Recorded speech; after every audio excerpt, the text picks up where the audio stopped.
Interessante. Então, realmente, essa anistia nesses moldes que a gente está chamando aqui de amplo, geral e restrito, ela não só encerra o problema para trás, como ela dificulta o problema para frente.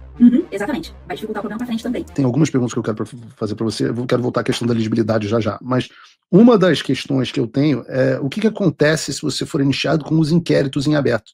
Eles perdem objeto, eles caem? O que acontece? Então, o Barroso, foi ótimo você ter perguntado isso, porque senão eu ia esquecer. O Barroso, ele falou recentemente o seguinte, mais uma falácia do Barroso. Ele falou assim, olha, por enquanto não cabe anistia, porque os réus estão sendo julgados, os processos ainda não acabaram, etc e tal. Mas depois, palavras do Barroso, mas depois que já tiver, né, o resultado judicial, aí o Congresso é livre para fazer o que quiser. Palavras do Barroso. Só que isso é completamente falacioso. Anistia é esquecimento e não está dizendo em lugar nenhum que você precisa ter uma condenação transitada em julgado para ser anistiado. E eu te digo, inclusive, que Caetano Veloso, ele por acaso teve alguma condenação transitada em julgado contra ele por algum crime? Gilberto Gil teve alguma condenação transitada em julgado por algum crime? Essa galera toda está anistiada. Não teve condenação transitada em julgado contra nenhuma dessas pessoas. Foram pessoas investigadas, perseguidas por declarações, por letra de música e tal, mas não teve uma condenação contra essas pessoas. Essas pessoas foram anistiadas. Muitas delas, inclusive, recebem bolsa anistia e tudo mais. E mais, tem outro argumento também que eu considero importante, que eu não vi ninguém apontando esse argumento para contradizer o Barroso. Quem pode o mais, que é anistiar alguém com condenação judicial, pode o menos, que é esquecer o que ainda não tem condenação. Então, isso é um princípio básico no direito. Quem pode o mais, pode o menos. Se você pode anistiar uma pessoa que já teve condenação com trânsito em julgado, com muito mais razão, você pode o menos. Você pode anistiar já desde já uma pessoa que está só sendo investigada ali e tal. Porque com que propósito você deixaria essa pessoa, já sabendo que você vai anistiar esse ato, você deixaria essa pessoa passar por todo o procedimento, ser condenada, para lá no final da condenação dizer, tá, agora você está anistiada. Então, quem pode o mais, pode o menos. Anistia logo todo mundo, ou que esteja com investigação, com um procedimento administrativo, que seja. É anistia para todo mundo. Quem pode o mais, pode o menos. Mas aí, então, o que aconteceria com o inquérito das fake news, o inquérito das milícias digitais, todos eles perderiam um objeto, eles deixariam de existir? O que aconteceria com eles? Então, os fatos abrangidos no inquérito da fake news, no inquérito de milícias, etc e tal, todos esses fatos, eles devem ser mencionados na lei da anistia. Então, com a lei da anistia, todos esses fatos, eles estão anistiados. Aí, claro, vai caber ao STF reconhecer a lei da anistia, não fazer gracinha dizendo que a lei da anistia é inconstitucional. Enfim, aí vai caber ao STF não fazer gracinha. Se eu estou dizendo é o que diz o direito. Abrangendo esses fatos citados no inquérito do fim do mundo, das milícias, está abrangido e caberia simplesmente ao STF pegar a anistia, ler a lei, esses fatos aqui se enquadram nessa lei da anistia. Então, estamos encerrando aqui o inquérito porque ele se enquadra nisso aqui. Isso, né, se tivéssemos, né, um STF sério e tudo mais. Espero que eles não façam gracinha. Quando isso acontece, digamos que tenha que acontecer porque o STF é forçado a reconhecer isso, talvez por alguma pressão internacional maior. Quando isso acontece e esses inquéritos são encerrados, acaba também esse negócio do Alexandre ser considerado o juiz prevento para qualquer assunto envolvendo política no Brasil? Sim, porque se o inquérito for encerrado, for arquivado, não tem mais nada que esteja em vigor para que ele seja considerado prevento depois. Porque para você ser considerado prevento, isso aí eles usam muito isso para escolher juiz. Explica o que é prevento para a população aqui. Desculpa, realmente, isso é um juridiquês. Desculpa se eu incorrer em algum juridiquês, você me avisa aqui. Prevenção é um instituto... Eu que incorri.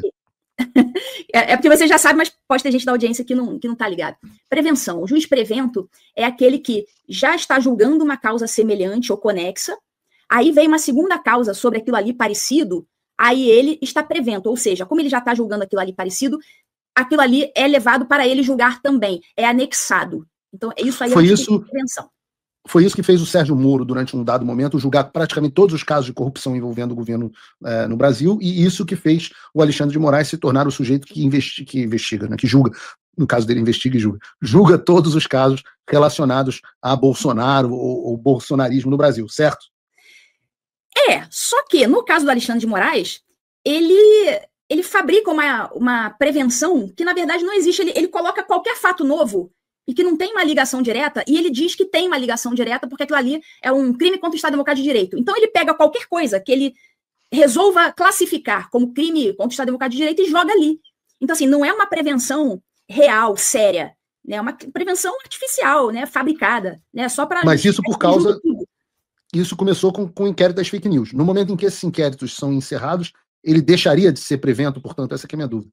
Sim, se tudo isso acabar, aí não vai ter mais prevenção, porque não vai ter mais aquele inquérito, aquele procedimento inicial de relatoria dele.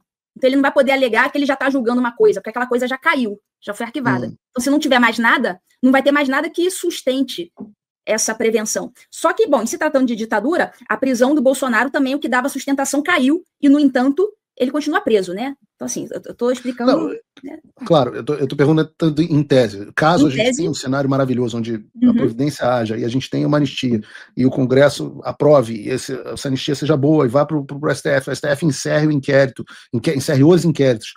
Se quiserem abrir um novo inquérito contra o Bolsonaro, ou contra o Eduardo, ou contra o Paulo, ou por qualquer outra coisa, ele não vai automaticamente, como tem ido para a mão do Alexandre de Moraes. Tem que ter um novo sorteio e pode cair na mão de qualquer... Aí teria que ter um novo sorteio porque os demais caíram.